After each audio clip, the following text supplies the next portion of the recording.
Rebonjour. Donc, on va passer à un autre exemple, d'accord?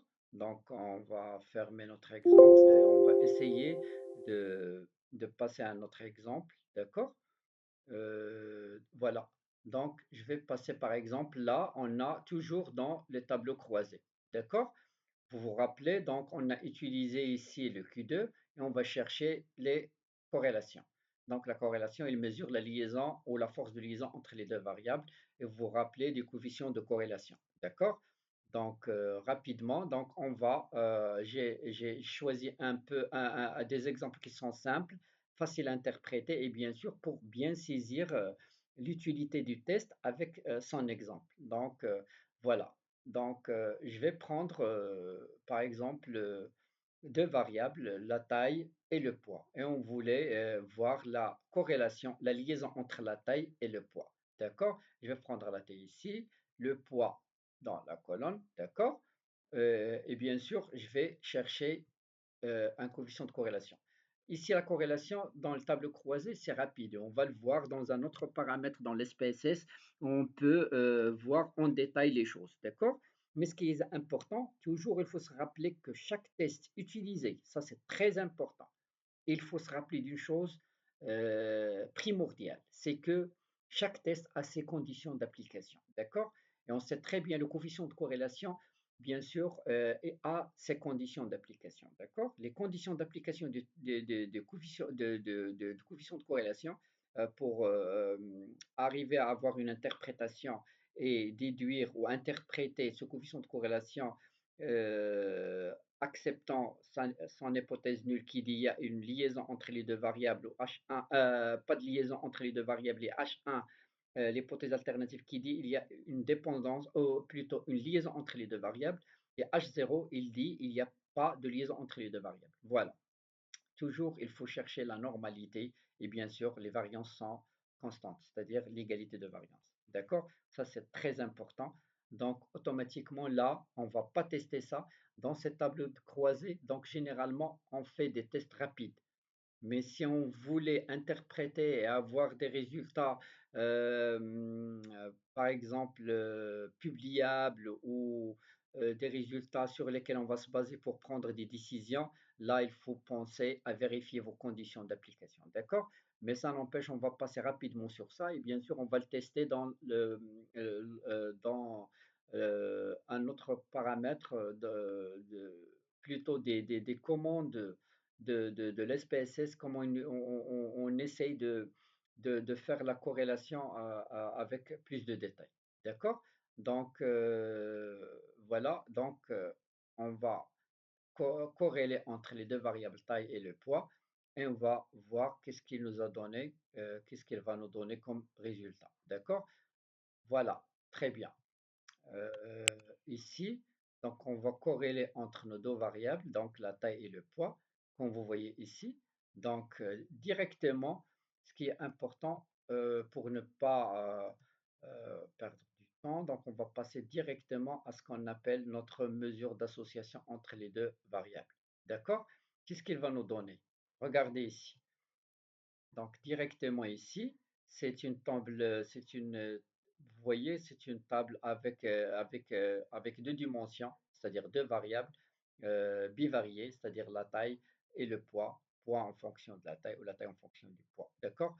Donc mesure d'asymétrie, donc symétrique entre les deux variables. Donc regardez, là, c'est ce qu'on appelle le coefficient de corrélation de Pearson. D'accord? Et personne, qu'est-ce qu'il d'abord, les variables doivent être quantitatives et doivent être normales et avec une variance constante. D'accord? Pour interpréter avec ce qu'on appelle le coefficient de corrélation de Pearson. Si jamais on a des variables, bien sûr, on a des variables où on peut avoir des variables ordinales et non, ou non normales, on va penser à ce qu'on appelle le test de corrélation, la corrélation de Sperman. D'accord? Vous êtes face à deux cas de figure.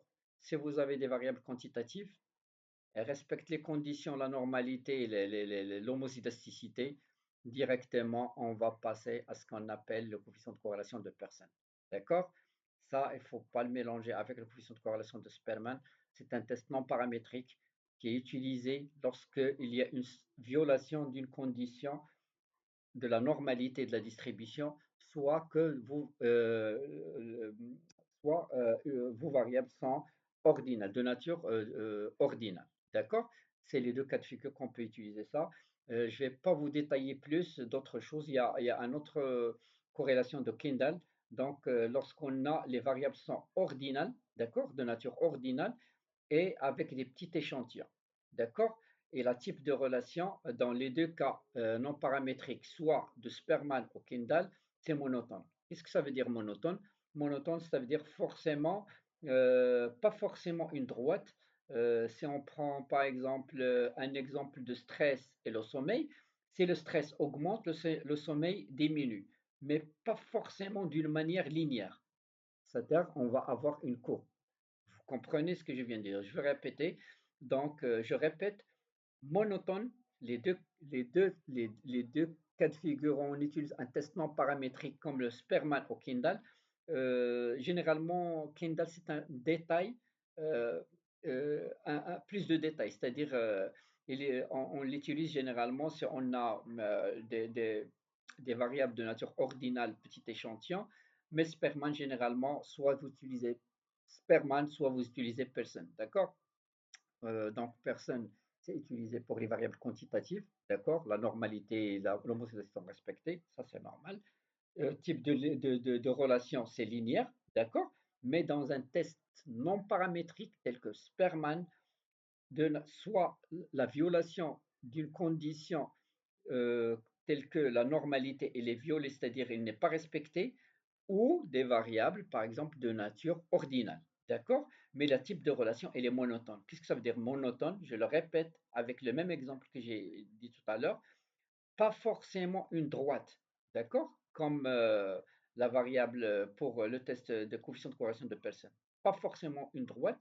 J'ai donné l'exemple de stress et le sommeil. Si le stress augmente, le sommeil diminue, mais pas forcément d'une manière linéaire. On peut avoir une courbe, d'accord? Donc, j'espère que j'étais clair. Donc, vous voyez dans ce tableau, on revient au résultat, d'accord? Voilà. Donc, comme vous voyez ici, le coefficient de corrélation de personnes, vous voyez la valeur. Donc, et vous voyez la signification, d'accord? Et bien sûr, le coefficient de corrélation de Sperman, test non paramétrique, comme vous voyez, avec bien sûr sa signification qui n'était pas donnée ici. Mais généralement, on va voir tout ça en détail. D'accord? On va le voir lorsqu'on veut vérifier les conditions d'application du test de corrélation. Et bien sûr, si on peut utiliser un test paramétrique, c'est un test de coefficient de corrélation de Pearson ou un test non paramétrique. D'accord? Donc, je vais fermer ici et je vais passer directement, d'accord, sur analyse. Vous suivez, corrélation bivariée, c'est-à-dire deux variables. Et on va prendre notre taille et bien sûr le poids. Regardez ici. Il va vous donner, par exemple, Pearson, Kendall et Sperman. Donc, essayez, c'est un détail de plus. Là, j'ai dit que Sperman et Kendall sont deux tests non paramétriques. Le seul test paramétrique, c'est Pearson, lorsqu'on a des variables quantitatives, d'accord? On a des variables quantitatives qui respectent bien sûr les conditions d'application du test, c'est la normalité et l'homocydasticité. S'il y a une violation, on va passer à un test non paramétrique qui est Sperman ou Kendall. Mais ça n'empêche de dire si vous avez une variable quantitative qualitative ordinale, on ne va pas utiliser le coefficient de corrélation de Pearson, mais on va utiliser surtout Pearson ou Kendall. La différence entre les deux tests non paramétriques Sperman et Kendall, c'est que Sperman il est utilisé pour les variables qualitatives ordinales où la normalité n'est pas respectée. Alors pour Kindle, c'est surtout pour les variables qualitatives ordinales et on a des petits échantillons. D'accord? Et toujours le type de relation, ici, le type de relation, c'est linéaire et ici, c'est pas forcément, c'est monotone. On dirait c'est monotone et j'ai expliqué ce que ça veut dire monotone. c'est pas vraiment une droite, mais on peut avoir une courbe. D'accord? Mais généralement, ce que vous trouvez dans la littérature en général, c'est Pearson test paramétrique et le test non paramétrique de Sperman.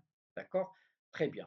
Donc là, on va essayer de choisir un test Pearson ou Sperman, mais pour faire le bon choix, pourquoi pas de tester, puisqu'on a des variables quantitatives, d'accord? Pourquoi pas de chercher la normalité et ce qu'on appelle l'homozydasticité. Donc, c'est pas la peine de faire les trois et bien sûr, après, on revient pour chercher, d'accord? Donc, on va tester la normalité de notre corrélation.